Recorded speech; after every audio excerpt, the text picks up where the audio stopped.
कुछ साल पहले मध्य प्रदेश के झाबुआ जिले से एक खबर आई थी। खबर यह थी कि एक 12 साल की बच्ची को उसी क्लास के दूसरी बच्ची से उसके शिक्षक ने पूरे 6 दिन तक 168 थप्पड़ लगवाया और उसे पूरी क्लास के सामने अपमानित किया गया, जिसमें उसका दोष बस इतना था कि उसने अपना होमवर्क पूरा नहीं किया था। 2 साल पहले गुड़गांव से भी एक खबर आई थी कि एक निजी स्कूल के शिक्षक ने एलकेजी में पढ़ रहे 2 मासूम बच्चों के मुंह पर टेप लगा दिया था क्योंकि वो क्लास में हल्ला कर रहा था।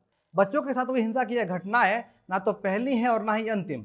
ऐसे कई मामले हर साल आते हैं जिसमें बच्चों के साथ स्कूल में इससे भी ज़्यादा बुरा बर्ताव होता है।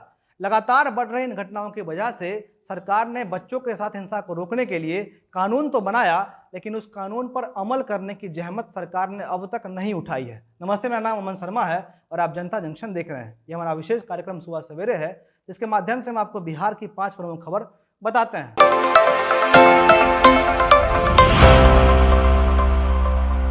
थप्पड़ फिल्म का एक डायलॉग है, जस्ट स्लैप नहीं मार सकता, यानी एक थप्पड़ भी नहीं मार सकता। फिल्म का डायलॉग एक दंपत्ति के लिए था, लेकिन यही बात बच्चों के साथ भी उतना सही है। मनोवैज्ञानिक कहते हैं कि बच्चों को मारा गया एक थप्पड़ उनके शरीर पर चोट करे या ना करे, लेकिन ये उनके मानसिक स्थिति के लिए सही नहीं है। ये बात ना सिर्फ शिक्षक के लिए बल्कि एक माता पिता के लिए भी उतना ही सही है। कुछ माता पिता ये सोचते हैं कि उन्हें बचपन में जमकर पिटाई लगी इसलिए वो आज सफल हैं, उसी प्रकार उनके बच्चे को भी गलती करने पर पिटाई लगनी चाहिए, तभी वो सही से रह पाएंगे। ये एक विचार है, लेकिन उस विचार का जवाब ये है कि उनके समय में और आज के समय में साक्षरता दर काफ़ी अंतर है और आज के समय में उस समय के मुकाबले बच्चे ज़्यादा रुचि लेकर पढ़ते हैं। मनोवैज्ञानिक ये भी कहते हैं कि जिन बच्चों को पीटकर या धमकाकर किसी बात को बताया जाता है वो कुछ समय के बाद चुप रहने लगते हैं, उनके अंदर खुन्नस आती है और फिर धीरे धीरे वो हिंसक हो जाते हैं। ऐसा नहीं है कि बच्चों को मारने के बाद वो वैसा काम करना बंद कर देते हैं जिनके लिए उन्हें पीटा गया।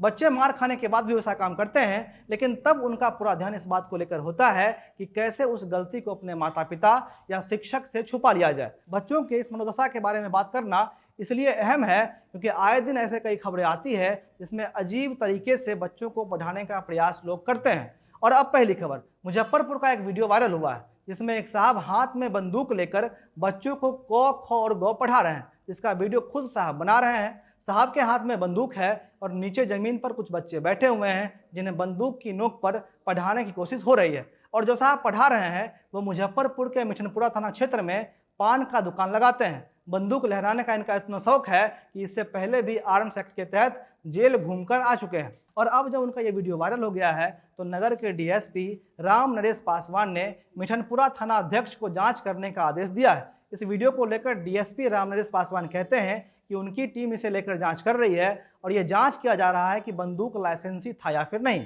लाइसेंस रहने पर उन पर कार्रवाई होगी और लाइसेंस को रद्द किया जाएगा, और अगर लाइसेंस नहीं रहता है तो एक बार फिर से उन पर आर्म्स एक्ट का मुकदमा दर्ज होगा। अब दूसरी खबर, बिहार में 3 एमएनसी यानी कि मल्टीनेशनल कंपनी अपनी इकाई स्थापित करेगी, जिसकी वजह से बिहार के 1300 से अधिक लोगों को रोजगार मिलेगा।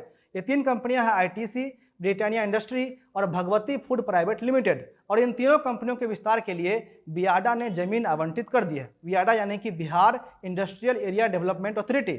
इन तीनों कंपनियों के आ जाने से बिहार में 886 करोड़ का निवेश होगा। कई दिनों से जमीन संबंधी प्रस्ताव पास नहीं होने की वजह से ये कंपनियां होल्ड पर थी, लेकिन मंगलवार को हुई बियाडा की बैठक में तीनों कंपनी को जमीन देने का निर्णय लिया गया है। आईटीसी को महवल मुजफ्फरपुर में 60 एकड़ जमीन आवंटित की गई है। यहाँ कंपनी अपना एक बड़ा सा फूड प्रोसेसिंग यूनिट स्थापित करेगी, जिसमें पहले चरण में 519 करोड़ का निवेश होगा, जिससे 500 से अधिक लोगों को रोजगार मिलेगा। ब्रिटानिया को सिकंदरपुर बेहटा में बिस्किट एवं बेकरी के उत्पादन के लिए 5 एकड़ जमीन दी गई है, जिसमें करीब 300 करोड़ का निवेश ये कंपनी करेगी। वहीं 250 से अधिक लोगों को इसमें रोजगार मिलेगा। भगवती फूड्स को सिकंदरपुर में बिहटा ने 7.5 एकड़ जमीन बियाडा ने आवंटित की है, जिसमें 67 करोड़ का निवेश होगा और 548 लोगों को रोजगार मिलने का अनुमान है। ब्रिटानिया बिहार में बिस्किट बनाएगी और अन्य 2 कंपनियां कई तरह के खाने वाले आइटम बिहार में बनाएगी। नीतीश कुमार के साथ निश्चय योजना पार्ट 2 के मुताबिक उद्योग धंधे पर फोकस करते हुए इन तीनों कंपनियों को प्राथमिकता दी गई है। अब तीसरी खबर, 3 साल पहले भागलपुर में हुए रेप और रेप के बाद हुए सुसाइड को लेकर एक फैसला आया है। 3 साल पहले 11वीं में पढ़ रही एक नाबालिग बच्ची को उसी के पहचान के एक शख्स ने बुलाकर बाइक पर बैठाया और प्रलोभन देकर उसके स्कूल से 8 किलोमीटर दूर ले जाकर एक नए बन रहे घर में अपने दोस्त के साथ मिलकर उसका रेप कर दिया। रेप करते वक्त उसका वीडियो भी बनाया गया और फिर उसे वहीं छोड़कर वहां से वो लोग भाग गए। बच्ची को जिस समय बाइक पर बिठाकर लाया गया उस समय वो अपने स्कूल जा रही थी, तभी उसी के पहचान के मृत्युंजय कुमार ने उसे बुलाकर बाइक पर बिठाया। इसके बाद मृत्युंजय ने अपने दोस्त रोहित को भी बुलाकर उसी बाइक पर बिठा लिया। दोनों को बैठने के बाद मृत्युंजय वहां से करीब 8 किलोमीटर दूर भागलपुर के तिलका मांझी चौक स्थित बसंत विहार होटल के पीछे 9 अक्टूबर 2017 को एक नए बन रहे घर में उसका गैंगरेप कर दिया, वीडियो भी बनाया और फिर उसे छोड़कर भाग गया। बच्ची ने अपनी मां को फोन किया, तब उसकी मां आकर वहां से उसे घर ले गई। इस बीच बार बार उसे फोन आता रहा कि अगर उसने इस घटना के बारे में किसी को बताया तो रेप का वीडियो वायरल हो जाएगा।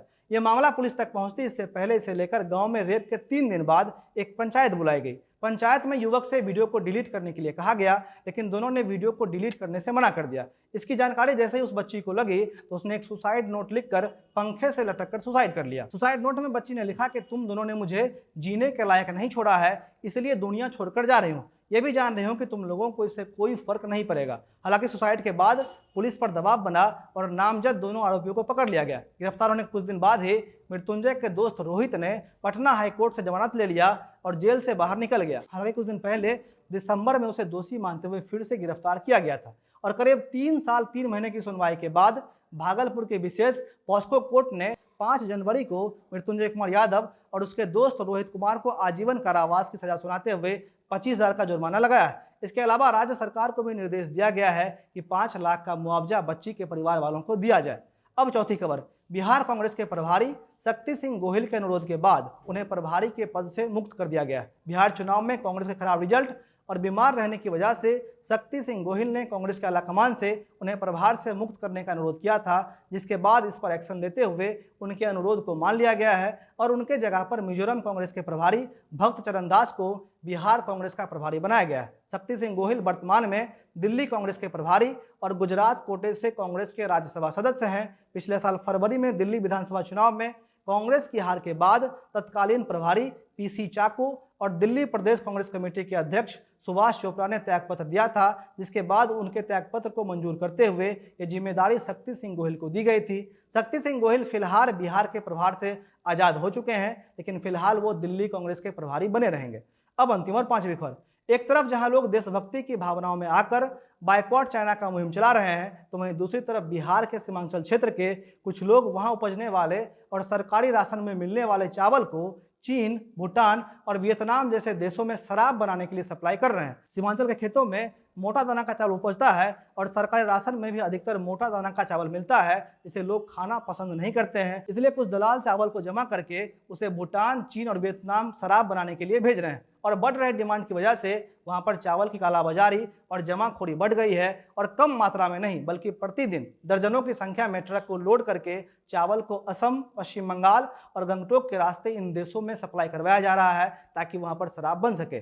पूर्णिया में जब इसकी जानकारी पुलिस को मिली तो पुलिस ने कई जगहों पर छापेमारी किया है और कुछ जगहों से पुलिस ने सरकारी चावल को बरामद भी किया है और कई गोदामों को सील किया गया है। कुछ लोग पुलिस के एक्शन लेने की वजह से अपने गोदाम को बंद करके गायब हो गए हैं, लेकिन पुलिस ने आश्वासन दिया है कि जल्द ही टीम बनाकर जमाखोरों को पकड़ने का काम शुरू किया जाएगा। आज इतना ही, धन्यवाद।